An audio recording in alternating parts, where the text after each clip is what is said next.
നമസ്കാരം. Big boss മലയാളത്തിന്റെ season 7ന്റെ 4ാമത്തെ എപ്പിസോഡാണ് ഇന്ന് നടന്നത്.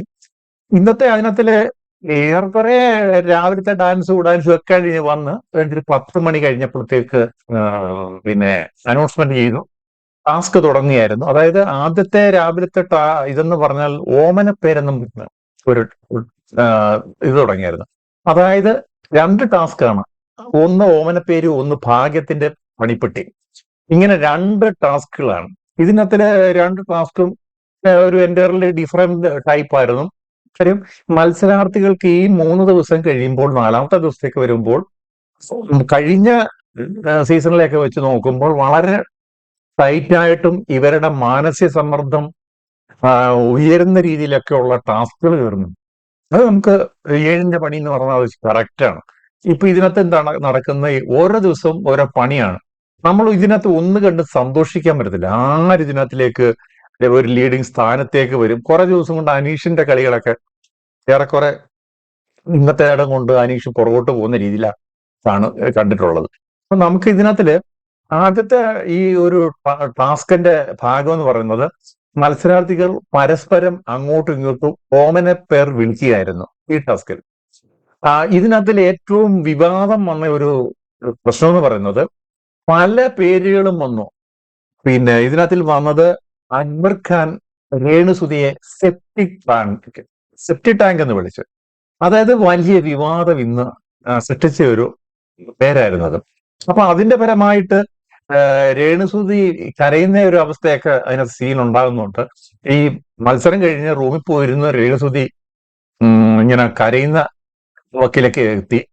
കരയത്തില്ല എന്നൊക്കെ പറയുന്നതിലും കരയുന്ന ഒരു ഏറ്റവും നികൃഷ്ടമായ ഒരു പേര് വിളിച്ചത് ശരിയാണോ എന്ന് എനിക്കും ഒരു തോന്നൽ വരാഴികയൊന്നുമല്ല. പക്ഷേ ഇതൊക്കെ എന്ന് പറഞ്ഞാൽ ഒരു എന്താണ് ത്രെഡ് ഇട്ട് കൊടുത്ത് അവരുടെ ഈ ഇമോഷണൽ ആക്കുക, അല്ലെങ്കിൽ അതിൽ കയറി പറ്റി ഇവരൊരു കോണ്ടന്റ് ഈ ക്രിയേഷന്റെ ഭാഗമായിട്ട് ചെയ്യുന്നതാണ് എങ്കിൽ പോലും ചില നികൃഷ്ടമായ പദങ്ങൾ ഉപയോഗിക്കുമ്പോൾ നമുക്ക് മലയാളികൾക്ക് ചിലപ്പോൾ ഇഷ്ടപ്പെടുന്നത് ഇതിനെ അനുകൂലിക്കുന്നതിന് കാണാം, പ്രതികൂലിക്കുന്നതിന് കാണാം. എന്തായാലും ശരി, രേണുസുതി അല്ലെങ്കിൽ തന്നെ വിവാദങ്ങളുടെ നായികയാണ്. അപ്പം ഈ പേര് വിട്ടുപോകുമെന്ന് എനിക്ക് തോന്നുന്നില്ല. പിന്നെ ആ അക്ബർ മാപ്പ് പറയണമെന്നൊക്കെ പറഞ്ഞ് ഇതിനകത്ത് കുറെ കോൺട്രവേഴ്സി ഉണ്ടായിട്ടുണ്ട്.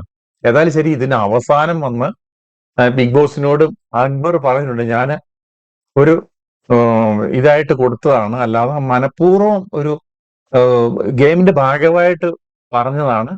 അതുകൊണ്ട് എന്തെങ്കിലും ഇതുണ്ടെങ്കിൽ ഞാൻ മാപ്പ് പറയാൻ തയ്യാറാണ് എന്നൊക്കെ പറഞ്ഞ് അക്ബർ നേരത്തെ മുൻകൂട്ടി കണ്ട് ബിഗ് ബോസുമായിരുന്നു ഇങ്ങോട്ട് പറയുന്നതിന് മുമ്പ് അങ്ങോട്ടൊരു ഇൻഡയറക്റ്റ് ക്ഷമാപണമൊക്കെ നടത്തിയിട്ടുണ്ട്. അതാണ് ഇന്നത്തെ മെയിൻ ഒരു പരിപാടി. അതിൽ പല പേരും ഇതിനകത്ത് വന്നു. പേപ്പട്ടി, പാഷാണത്തിൽ പിന്നെ സെപ്റ്റിക് ടാങ്ക്, പാഷാണത്തിൽ കൃമി, ചതിയെത്തി, പൂവ്, നല്ല പേരുകളും വന്നു. കുങ്കുമപ്പൂ എന്ന് വേണ്ട പല പേരുകളും വന്നു. പക്ഷെ വിവാദമായ പേരുകളാണ് ഈ പറഞ്ഞത്. എന്നാൽ ഇതിനകത്തിൽ അങ്ങോട്ടും ഇങ്ങോട്ടും കഴിഞ്ഞ 2-3 ദിവസങ്ങളായിട്ടുള്ള അങ്ങോട്ടുമുള്ള ഇണക്കങ്ങളും പിണക്കങ്ങളും എല്ലാം വീണ്ടും ഒരു വൈരുദ്ധ്യത്തിലേക്ക് പോകുന്ന കാഴ്ചയാണ് ഇന്ന് അതിലൂടെ കാണുവാൻ പറ്റിയത്. പിന്നെ ഇതിനകത്തില് ഈ കൂടുതൽ ഇത് കിട്ടിയതെന്ന് പറഞ്ഞാൽ ഡിസ്ലൈക്ക് കിട്ടിയത് അനീഷിന്റെ പേരിനാണ്. അനീഷിനെയാണ് കൂടുതൽ പേര് ഇത് കൊണ്ടുവന്നത്. അതുപോലെ തന്നെ കൂടുതൽ പേര് ഇഷ്ടപ്പെട്ടത് നമുക്ക് പാവം അനുമോളാണ്. ഇന്നലത്തെ കരച്ചിലൊക്കെ കണ്ടതായിരിക്കും. ആവശ്യമില്ലാത്ത ഒരു ഡോക്ടറുടെ കേസ് എടുത്തിട്ട് അനുമോള് കരഞ്ഞു പോകുന്ന ഒരു രംഗമൊക്കെ ഉണ്ടായിരുന്നു. ഈ സ്ത്രീ ഓഡിയൻസ് ഒക്കെ നല്ലൊരു സപ്പോർട്ട് അതിന് കൊടുത്തിട്ടുണ്ടായിരുന്നു. അപ്പം അങ്ങനെ അനുമോളും ആതിര, നൂറയാണ്, ഇവർക്കാണ് കൂടുതൽ ഇനത്തിലെ ലൈക്ക് ഇഷ്ടപ്പെട്ടിട്ടുള്ളത്, ഇതിന്റെ കിട്ടിയിട്ടുള്ളത്. അതുപോലെ തന്നെ ഇതിനിടയ്ക്ക് ഈ ഷാനവാസും ഈ അക്ബർ ആയിട്ട് അടി വെച്ചാല് ഒരു കഥയും കാണും. നമ്മൾ വിചാരിക്കും എന്തെങ്കിലും അവിടെ ഒരു ഇഷ്യൂ കാണുമെന്ന്. പക്ഷെ ഇതിനകത്തൊന്നും ഒരു ഇഷ്യൂ നമ്മൾ കാണുന്നില്ല. ഇവര് ഇതിനകത്ത് ഈ ആരൊക്കെയോ വെളിയിൽ നിന്ന് പറഞ്ഞു കൊടുത്തിട്ടുണ്ട് ബിഗ് ബോസിൽ ചെന്നാൽ അടിച്ചു കയറണമെന്ന്. അതിനു വേണ്ടി അങ്ങ് അടിയുണ്ടാക്കുകയാണ്. ഒരു കഥയില്ല ഇതിനകത്ത്. പുറകിൽ നിൽക്കുന്ന പലരും ഇന്ന് മുന്നിലേക്ക് വന്ന ഒരു കാഴ്ചയും കാണാൻ പറ്റിയിട്ടുണ്ട്. നെവിനൊക്കെ ഇന്ന് അല്പസ്വല്പം ചില കാര്യങ്ങളിലൊക്കെ ആക്റ്റീവായി വന്നിട്ടുണ്ട്. അതുപോലെ തന്നെ അപ്പാനി ശരത്ത് നല്ലൊരു ബാക്കിൽ നിൽക്കുകയാലും കളിച്ച് കളിച്ച് കേറുന്നുണ്ട്. പിന്നെ ഇതിനകത്തിൽ വെറും ലാലേട്ടൻ പറഞ്ഞ വാഴകൾ മരവാഴകൾ കുറെ എണ്ണം ഉണ്ട്. ലേഡീസിലും ഉണ്ട്, ജെൻസിലും ഉണ്ട്. നിങ്ങൾക്ക് കുറെയൊക്കെ മനസ്സിലാക്കി കാണും ഈ മുൻഷി രഞ്ജിത്തിനെ എന്തിനു കൊണ്ടുവന്നു എന്ന് ആർക്കും അറിയത്തില്ല.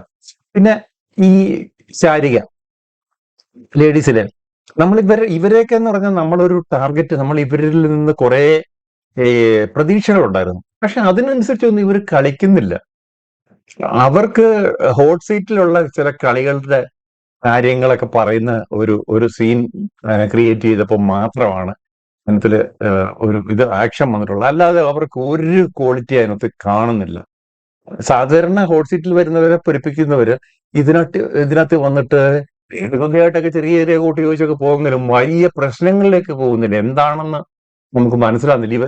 ഇവരൊക്കെ ഇനിയും ഈ 4 ദിവസം കൊണ്ട് തന്ത്രങ്ങൾ പഠിക്കുകയാണോ എന്ന് പോലും നമുക്ക് തോന്നിപ്പോവും. പക്ഷെ ആദ്യം വലിയ കളി കളിച്ച പിന്നെ പുറകോട്ട് പോയാൽ പിന്നെ കയറി വരാൻ പാടാണെന്നറിയാം.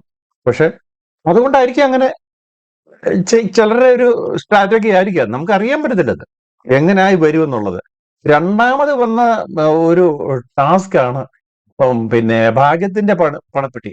ഇതെന്ന് പറഞ്ഞാല് ഈ മത്സരാർത്ഥികൾക്ക് വിവിധ നിറങ്ങളിലുള്ള നാണയങ്ങൾ അടങ്ങിയ ഒരു പെട്ടിയിൽ ഇങ്ങനെ ഓപ്പണറിലാണ് വെളിയിൽ ആ ഗ്രൗണ്ടിൽ ഇങ്ങനെ സർക്കിൾ വരച്ചിട്ടുണ്ട്. അപ്പൊ അവിടെ എല്ലാവരും കൂടെ നിന്നിട്ട് നിശ്ചിത സമയത്തിനുള്ളിൽ ഈ പെട്ടിയിൽ നിന്ന് നാണയങ്ങൾ എടുക്കേണ്ടതാണ്. കുറച്ച് എനിക്ക് തന്നെ 10-15 സെക്കൻഡോ 20 സെക്കൻഡോ അങ്ങോട്ട് കൊടുക്കുന്നുള്ളൂ. ഈ നാണയങ്ങൾ ഭാഗ്യം കൊണ്ടുവരുമ്പോൾ ചിലത് പ്രശ്നങ്ങൾ സൃഷ്ടിക്കും എന്ന് പറയുന്നുണ്ട്. ഗോൾഡ് അത് നമുക്ക് ഭാവിയിലേക്കായാലും ഉപയോഗിക്കാം. അല്ല റെഡ്, അതുപോലെ ബ്ലാക്ക് വരുന്നത് പണിയാണ്. അതാണ് 7ന്റെ പണി എന്ന് പറയുന്നത്. ഇതിനകത്ത് കാണുമ്പോൾ മനസ്സിലാവും. ഇതിനകത്ത് പലർക്കും ഈ നാണയം ലഭിക്കാത്തവർക്ക് ജയിലിൽ പോകേണ്ടി വരുമെന്ന് ബിഗ് ബോസ് ഒരു മുന്നറിയിപ്പ് കൊടുത്തപ്പോൾ പലരുടെയും മുഖം പാടിയിട്ടുണ്ട്. എന്തായാലും ശരി, പലർക്കും ഇതിനകത്തില് കോയിനുകളൊക്കെ കിട്ടി. ഇതിനകത്തിൽ ആ ഒരു ടാസ്ക് രണ്ടാമതൊന്ന് ഈ കോയിൻ കിട്ടാത്തവർക്ക് വേണ്ടിയും രണ്ടാമതൊന്ന് റീക്രിയേറ്റ് ചെയ്തിട്ടുണ്ടായിരുന്നു. റീക്രിയേഷനില് രണ്ടാമത് ഈ കോയിൻ കിട്ടാത്തവർക്ക് വേണ്ടി അതിനകത്തില് വലിയ പണി കിട്ടിയത് എനിക്ക് തോന്നുന്നത് ആര്യനാണ്. ആര്യന് ഈ കോയിൻ ബ്ലാക്ക് കിട്ടുന്നവർക്ക് ആദ്യത്തെ റൗണ്ടില് കണ്ണ് കെട്ടുക, അതുപോലെ വാമൂടി കിട്ടുക, ഇങ്ങനെയൊക്കെയുള്ള പണികളായിരുന്നു. പിന്നെ നടക്കരുത്, അതുപോലെ വീൽ ബാറിൽ ഇരിക്കുക, അങ്ങനെയൊക്കെയുള്ള പണി. പക്ഷെ സെക്കൻഡ് റൗണ്ട് പണി വന്നപ്പോൾ അതൊരു വലിയ പണിയായിപ്പോയി. അതായത് അക്ബർ പ്രപ്പോസ് ചെയ്ത ആളാണ് ആര്യൻ. ആര്യൻ വന്നു കഴിഞ്ഞപ്പോൾ അതൊരു വലിയ പണിയായിപ്പോയി. ഈ ബ്ലാക്ക് എപ്പോഴും സൂക്ഷിക്കേണ്ട സാധനമാണെന്ന് ബിഗ് ബോസ് പറഞ്ഞിട്ടുണ്ടായിരുന്നു. അതുകൊണ്ട് തന്നെ ഈ ബ്ലാക്ക് വന്ന ആര്യൻ ആന നടക്കുന്ന മാതിരി നടക്കുന്ന ഒരു കാഴ്ചയാക്കുന്നത്. ഈ അതായത് കാണികൾക്ക് മാക്സിമം എന്റർടൈൻമെന്റ് കൊടുക്കുക എന്നുള്ളത് തന്നെ ബിഗ് ബോസിന്റെ ലക്ഷ്യം. പക്ഷെ ഇവരുടെ ടെൻഷൻ എത്രത്തോളം കയറുന്നുണ്ടെന്നുള്ളതാണ്. പിന്നെ അഭിലാഷൊക്കെ എന്തിനാ അതിനകത്ത് വന്നു എന്ന് തന്നെ മനസ്സിലാകത്തില്ല. ഇവൻ ഇന്ന് സത്യം പറഞ്ഞാൽ ചുമ്മാ നടക്കുകയായിരുന്നു 3 ദിവസം. ഇന്ന് ഈ ഒരു പിന്നെ ആര്യന്റെ കോയിൻ ഞാൻ തോന്നുന്നു പിന്നെ ഇതെടുത്ത് വെച്ച് ഫ്ലവർ ബേസിന്റെ അടിയിൽ കൊണ്ടുവച്ച് പാത്ത് വെക്കുന്ന ഒരു കാര്യം അവൻ ചെയ്തപ്പോ ഒരു ടാസ്കിന്റെ ഒരു ഇതായിട്ട് അവനൊരു കോണ്ടന്റ് ഉണ്ടാക്കാൻ ശ്രമിച്ചിട്ടുണ്ട്. അപ്പൊ അത് എത്രത്തോളം സക്സസ് ആയെന്നുള്ളത് കാണികൾ നിങ്ങൾ മനസ്സിലാക്കണം. തിരിച്ചത് കൊണ്ടു കൊടുക്കുന്നുണ്ട്. അക്ബർ തന്നാന്നൊക്കെ പറഞ്ഞ് തിരിച്ചു കൊണ്ടു കൊടുക്കുന്നുമുണ്ട്. അപ്പൊ അങ്ങനെ അവന് ആ ഒരു രീതിയിലേക്ക് കുറച്ച് എൻട്രി വന്നിട്ടുണ്ട്. ഷാനവാസ് അറിയാമല്ലോ, ഷാനവാസ് എപ്പോഴും ഇച്ചിരി വൈബായിട്ട് നിൽക്കുന്നുണ്ട്. ഇവർക്കൊക്കെ എത്രത്തോളം മുന്നോട്ട് ഈ ക്യാപ്റ്റൻസി ഉള്ള പിന്നെ അനീഷിന് പോലും ചില സമയത്ത് നേരിടുന്നത് അതിനകത്ത് പ്രശ്നങ്ങളാണ്. ഈ ടാസ്ക് വരുമ്പം ക്യാപ്റ്റൻസി കിട്ടിയ ആൾക്കും നല്ല പണിയാണ് കിട്ടുന്നത്. അതുകൊണ്ട് ഇതിനകത്ത് എങ്ങനെയൊക്കെയാണ് ഓരോ നിമിഷങ്ങളും ഓരോ ഇത് അച്ചീവ്മെന്റ്സ് നേടുമ്പോൾ അവർ സേഫായി എന്ന് ഒരിക്കലും നിങ്ങൾ കരുതണ്ട. പണി ഏത് സമയവും വരും. നമ്മൾ പ്രതീക്ഷിക്കുക. ഇപ്പൊ ചിലരൊക്കെ പറയുന്നുണ്ട് ഇതിനകത്തിൽ പിന്നെ രേണുസുതി കൊണ്ടുപോകും. ഈ വിധവകളുടെ വ്യക്താവായിട്ട് ഇന്നങ്ങ് ചിത്രീകരിച്ചേക്കാണ്.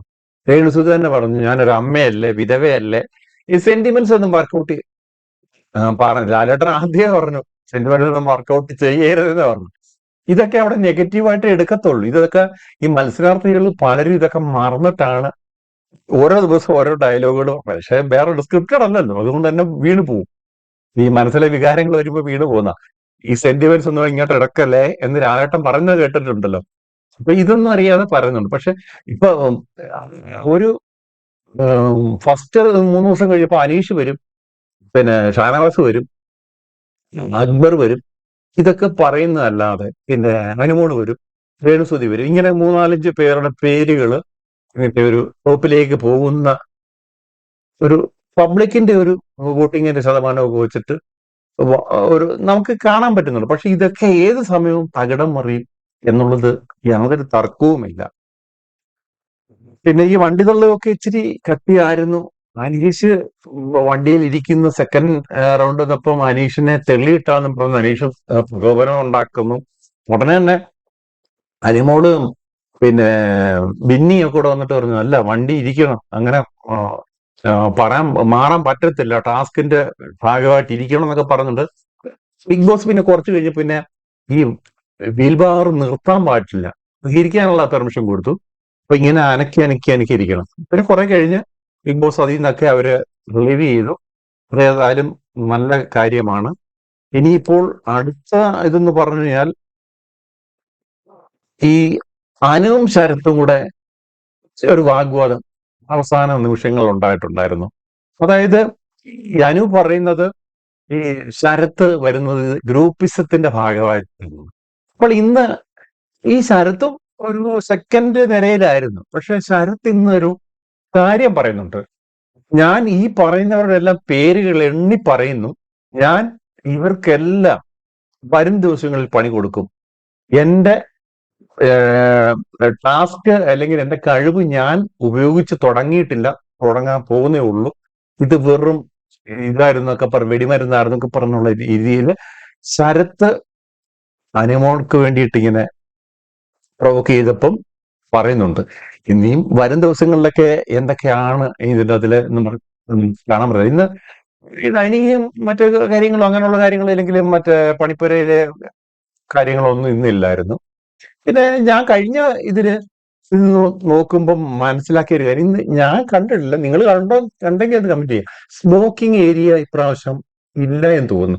നേരത്തെ അതിനൊരു വിവാദം ഉണ്ടായിരുന്നു. കാര്യം സ്മോക്കിംഗ് എന്ന് പറഞ്ഞാൽ നമുക്ക് നിയമപരമായി ഇതൊക്കെ നിരോധിക്കപ്പെട്ട ഒരു പ്രവണതയല്ലേ, സ്മോക്കിങ്ങും ഈ ആൽക്കഹോളും ഇതെല്ലാം തന്നെ. അപ്പം ഇത് ചാനലിൽ കൂടെ കാണുമ്പോൾ എത്രയോ ജനങ്ങളിലേക്കാണ് ഇത് പോകുന്നത്. അപ്പൊ ഒരു വൈഡ് യൂസ് വരുന്ന പ്രോഗ്രാം ആയതുകൊണ്ട് തന്നെ അതൊരു തെറ്റായ സമീപനമാണെന്ന് പറഞ്ഞു. ഈ പ്രാവശ്യം സ്മോക്കിംഗ് ഞാൻ ഇതുവരെ കണ്ടില്ല, സ്മോക്കിംഗ് പ്ലേസ് ഒന്നും കണ്ടില്ല. അപ്പൊ എനിക്ക് തോന്നുന്നത് അത് അവോയ്ഡ് ചെയ്തതാണ്. കാരണം ലാലേട്ടനൊക്കെ തന്നെ പറഞ്ഞു കാണും അതൊക്കെ ഒഴിവാക്കണമെന്ന്. ഒന്നത് ലഹരി വിരുദ്ധത്തിന്റെ ഭാഗമായി ലാലേട്ടനൊക്കെ ആക്ട് ചെയ്യുന്ന ഇതില്ല. പിന്നെ ഇതൊന്നും പ്രോത്സാഹിപ്പിക്കാൻ പറ്റത്തില്ല, ഇന്നുള്ള എന്റർടൈൻ ചെയ്യാൻ പറ്റത്തില്ല.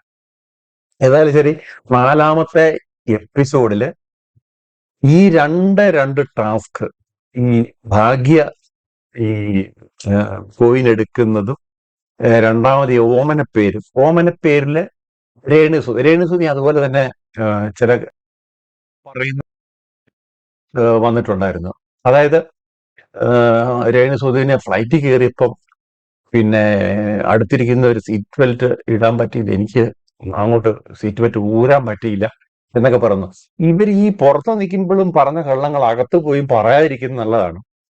കാര്യം എന്ന് പറഞ്ഞാൽ ഇവർ ഏവിയേഷൻ പഠിച്ചതാണ്, ബാംഗ്ലൂർ എയർപോർട്ടിൽ ജോലി ചെയ്താണ്, മറ്റേടത്ത് ജോലി എന്നൊക്കെ പറയുമ്പം ഒരു ഫ്ലൈറ്റ് കയറി സീറ്റ് ബെൽറ്റ് ഇടാൻ അറിയത്തില്ല എന്നൊക്കെ പറഞ്ഞു കഴിയുമ്പം തിരിച്ചിവര് ഇങ്ങോട്ട് ഇറങ്ങിക്കഴിഞ്ഞാൽ നേരിടേണ്ട പല ചോദ്യത്തിന് ഇവർ മറുപടി പറയേണ്ടി വരും. അതൊക്കെ മറന്നിട്ട് രേണുസുതി അവർക്ക് കിട്ടിയേക്കുന്ന ഒരു ഗോൾഡൻ ചാൻസ് ആണ്. അവർക്ക് നല്ല രീതിയിൽ ഇതിനകത്തിൽ പെർഫോം ചെയ്യാം. നമ്മൾ എത്ര കുറ്റങ്ങൾ പറഞ്ഞാലും രേണുസുതിയെ ഒരു സമൂഹം അവഹേളിച്ച ഒരു കഴിഞ്ഞ കുറെ മാസങ്ങളുണ്ട്. അതിനൊക്കെ പിന്നിൽ അവരുടെ നാവ് തന്നെയാണ്. വീടിന്റെ കാര്യം തന്നെ ബിഗ് ബോസിൽ ചർച്ച വന്നതാണ്. വീടിന്റെ കാര്യം അനുമോളാരെണ്ണം ചോദിച്ച് എന്തിന് നിങ്ങൾ അത് അങ്ങനെ ഇന്റർവ്യൂ ചെയ്യാൻ വന്നപ്പം അവരുടെ തലയിൽ വെള്ളം വീണു. ഈ അങ്ങനെ ഒരു കാര്യം പുറത്ത് അവർ പറഞ്ഞിട്ടില്ല. ബിഗ് ബോസിൽ ചെല്ലുമ്പോ ഇതെല്ലാം വേറെ മൂന്നാമത്തെ രീതിയിലാണ് ഇപ്പൊ പറയുന്നത്. എന്ത് വന്നാലും അവർക്കറിയാം എനിക്ക് തന്നെ പ്രശ്നമല്ല, ഞാൻ നെഗറ്റീവിനെ ഒന്നും അതിനെ വഴിക്കെടുക്ക എന്നൊക്കെ പറയുന്നവര് ഇനി എന്തൊക്കെ പറയും എന്നറിയത്തില്ല. എന്തായാലും ശരി, അവര് നല്ലപോലെ കളിച്ച് കയറട്ടെ എന്നാണ് നമ്മളൊക്കെ ആഗ്രഹിക്കുന്നത്. കാര്യം അത്രയും വിവാദം ഉണ്ടാക്കിയപ്പോ അത്രയും ശക്തിയായിട്ട് കളിച്ച് കയറുകയാണെങ്കിൽ അതൊരു മാതൃകയായിട്ട് അവര് വരുന്നത് അവർക്ക് നല്ല കാര്യം. സുധിയുടെ ഭാര്യയല്ലേ എന്തായാലും. അപ്പൊ സുധി മുകളിലുണ്ടെന്നൊക്കെ പറഞ്ഞു. എന്തായാലും ശരി, എല്ലാവരും നല്ലപോലെ കളിക്കട്ടെ. നാളത്തെ എന്തൊക്കെയാണെന്ന് പറയാൻ പറ്റത്തില്ല.